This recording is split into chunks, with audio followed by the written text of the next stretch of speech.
दिल्ली की चकाचौंध भरी पार्टियों से शुरू हुई एक मॉडल की कहानी आखिरकार तिहाड़ की सलाखों में कैद एक खौफनाक अंजाम तक पहुंची। ये कहानी है शशि प्रभा की, जो ग्लैमर की दुनिया में एंजल गुप्ता बन गई।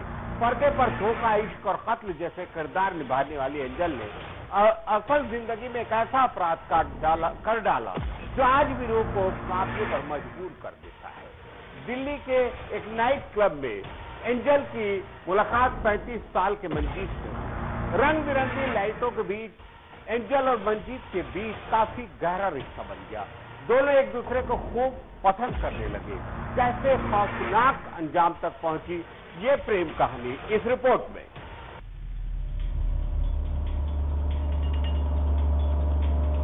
दिल्ली के सुनीता हत्याकांड में 7 साल बाद कोर्ट का फैसला आया है। 6 आरोपियों को हत्या का दोषी करार देते हुए रोहिणी कोर्ट ने उम्र कैद की सजा सुनाई है। मामला अवैध संबंधों में हत्या का था। दरअसल दिल्ली की चौकाचौंध भरी पार्टियों से शुरू हुई एक मॉडल की कहानी आखिरकार तिहाड़ की सलाखों में कैद एक खौफनाक अंजाम तक पहुंची। यह कहानी है शशि प्रभा की, जो ग्लैमर की दुनिया में एंजल गुप्ता बन गई। पर्दे पर धोखा, इश्क और कत्ल जैसे किरदार निभाने वाली एंजल ने असल जिंदगी में एक ऐसा अपराध कर डाला जो आज भी रूह को कांपने पर मजबूर कर देता है। साल 2016 की सर्दियों में दिल्ली के एक नाइट क्लब में एंजल की मुलाकात 35 साल के मंजीत से हुई। रंग बिरंगी लाइटों के बीच एंजल और मंजीत के बीच काफी गहरा रिश्ता बन गया। दोनों एक दूसरे को खूब पसंद करने लगे। एंजल की मां ब्रिटिश और पिता भारतीय थी। दिल्ली में जन्मी शशि प्रभा बॉलीवुड में रहने और विदेश में काम करने का झूठ बोलकर उसने खुद को हाई प्रोफाइल मॉडल साबित किया। करीब 20 आइटम सॉन्ग और कुछ छोटे छोटे किरदारों के बाद एंजल को लगा था कि उसने बॉलीवुड की सीढ़ियां चढ़ ली है, लेकिन मुंबई का झूठा सपना जल्द ही टूट गया। इसी दौरान एंजल के अकेलेपन ने उसे मंजीत के और करीब ला दिया और मंजीत से अब वह शादी करना चाहती है, लेकिन मंजीत पहले से ही शादीशुदा था। पत्नी सुनीता एक स्कूल टीचर और 2 बच्चों की मां थी। जब एंजल ने रिश्ते को शादी में बदलने की जिद की तो सुनीता ने तलाक देने से इनकार कर दिया।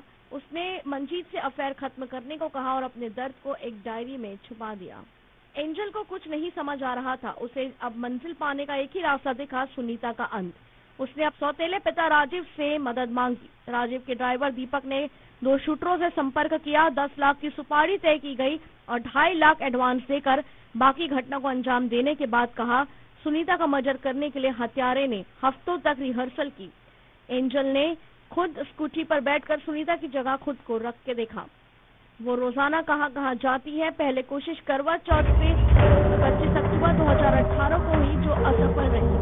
लेकिन एंजल इस कदर प्यार में पागल हो गई थी कि उसे कुछ नहीं रहा था।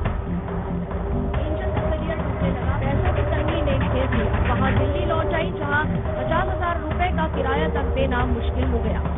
29 अक्टूबर की सुबह सुनीता जैसे ही स्कूल जाने लेने के लिए मंजीत ने शूटरों को इशारा किया। राजीव और दीपक के पास ही मौजूद सुनीता को दरियापुर पुलिस चौकी के पास गोलियों से भूनकर हत्यारे फरार हो गए।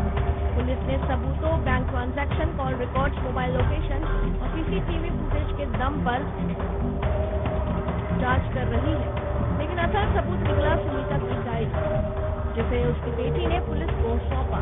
इस डायरी में दर्ज दर्द, शक और मंजीत का असल चेहरा, वो सब कुछ लिखा हुआ था जो सुनीता महसूस कर रही थी। आखिरकार एंजल, मंजीत, राजीव, दीपक और दोनों शूटर गिरफ्तार हुए। 7 साल लंबी कानूनी कार्यवाही के बाद 28 अप्रैल 2025 को अदालत ने सभी आरोपियों को दोषी ठहराया और 3 दिन बाद उम्र कैद की सजा सुना दी। अब एंजल और मंजीत तिहाड़ की सलाखों के पीछे है। सुनीता के बच्चों के लिए मां की यादें जिंदा है, लेकिन अदालत का फैसला उन्हें थोड़ी राहत जरूर देगा। हम नियमित अंतराल पर आपको हमारा खास प्रोग्राम गुनाह के चिट्टे दिखाते हैं। इसे हमारा मकसद बिल्कुल साफ है, समाज में हो रहे अपराधों पर लगाम लगाना। क्योंकि हम समझते हैं यदि कोई सतर्क रहे, चौकन्ना रहे, सावधानी बरते, अपने आसपास के सन्नाटे में जन्म ले रही साजिश को समझे, अंधेरे में सिमटी गुनाह की चौखट को पहचाने, तो हर अपराध को होने से पहले शायद रोका जा सकता है। तो देखना ना भूलें मेरे साथ गुनाह की चिट्ठी। आप सभी को बुद्ध पूर्णिमा की बहुत सारी बधाई और शुभकामनाएं डी न्यूज प्लस परिवार की ओर से। नमस्कार।